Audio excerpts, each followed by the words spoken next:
প্রথম খবরটা জানলাম ওই ফোনে বন্ধুদের মাধ্যমেই আর কি, সবাই টেক্সট করছে, তারপরে ফোনেও জানতে পারলাম, নিজে টিভিতে দেখিনি। প্রতিক্রিয়া কি বলবো, কেমন লাগছে অনুভূতিটা? বিশ্বাস এখনো পর্যন্ত করতে পারছি না যে হয়েছি বলে।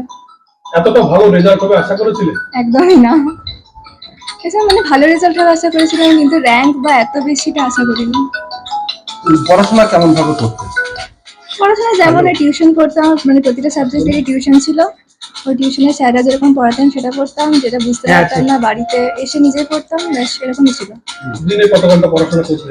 সেরকম কিছুই ঠিক ছিল না, মানে অতটাও পড়াশোনা যে একদম নির্দিষ্ট বানানোর অভ্যাস ছিল না, যখন ভালো লাগতো পড়তাম। পড়াশোনা ছাড়া আর কি কি ভালো লাগে?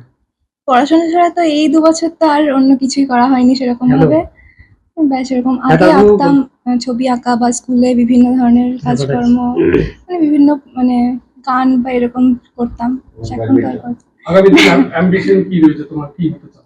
পরবর্তীকালে এখন ইঞ্জিনিয়ারিং নিয়ে পড়ার ইচ্ছা আছে, এখন দেখা যাক কি হয়। বাবা মা কি করেন? আমার বাবা হাই স্কুলের হেডমাস্টার, আর মা বাড়িতেই কাজ করেন, হাউসওয়াইফ। স্কুলের শিক্ষকরা বাবা কতটা সহযোগিতা করতো পড়াশোনার ক্ষেত্রে? সবকিছুই শিক্ষক শিক্ষিকা বাবা মায়ের জন্যই। আজকের এই যে সাফল্য, ক্রেডিট কাকে দেবে? সবথেকে বেশি ক্রেডিট কাকে দেবে? সত্যি আমি বাবাকে, মাকে, তারপরে সমস্ত টিচারদেরকে, আর নিজেরও তো ক্রেডিট আছে, নিজেকেই সব করতে